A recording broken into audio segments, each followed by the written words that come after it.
We're Team Jellybean, and for the Makeable Design Challenge, we made a fidget board for our end user, Evan. Hi, my name is Joel Olmsted. I'm currently a junior here, and my primary project has been to design a fidget switch using Fusion 360. Hi, I'm Shelby Zimmerman, and my primary job for this project was working on some of the sketches, as well as a base for the fidget board. Hey, my name is Emmy. I'm a senior in high school, and I worked on the buttons for this project.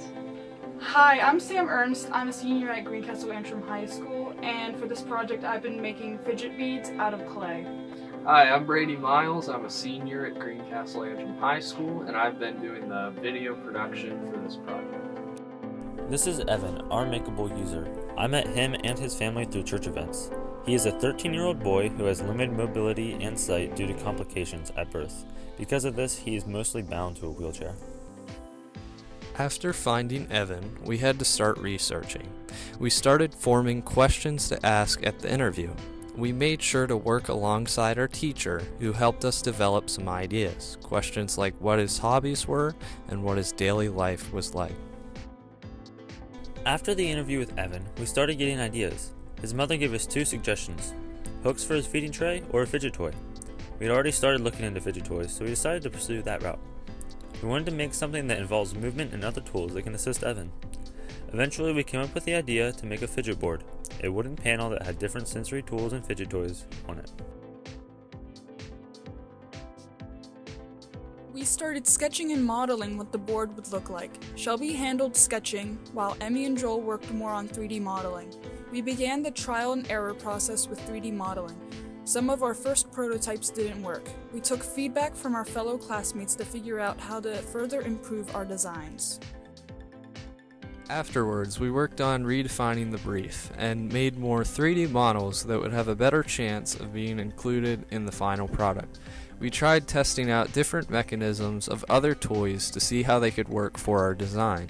Sam continued to work on the beads to use as a fidget toy, Joel worked on making more designs for a different fidget toy mechanism, and Emmy started working on the design for the buttons.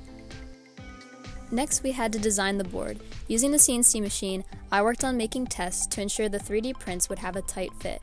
After this was achieved, I worked on making a final design for the board. We were able to replicate the basic form of the fidget board on easel, where we could visualize where the 3D parts would fit. Meanwhile, I worked on refashioning an old child's toy into a set of buttons to go on the board. Using a circuit from a toy, I worked on wiring the circuits through the buttons. I was attempting to make each button emit a sound when pressed. Joel also finalized his design for the first test with Evan, and Sam worked on finishing up her beads. After we had the prototypes modeled and printed, it was time to show Evan the prototypes and let him try it out. Evan was a particular fan of the beads and the buttons. However, due to his limited motor skills, he struggled with the switch and the spinner. Since Evan disliked pointy objects, we didn't bother with the fidget gears. After this successful test, we laid out our next steps. I continued working with the final iteration of the fidget board, Sam worked on making larger beads, Joel worked on converting the switch to a paddle, and Emmy worked on the buttons and circuits.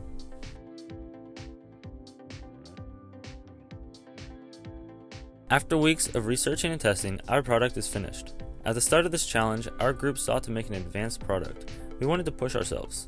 We faced some adversity at the start, but in the end, we made a successful product that Evan can use wherever he goes. The fidget board helps Evan to be entertained while at home or on the road. We hope that this project will inspire others to make an impact of their own.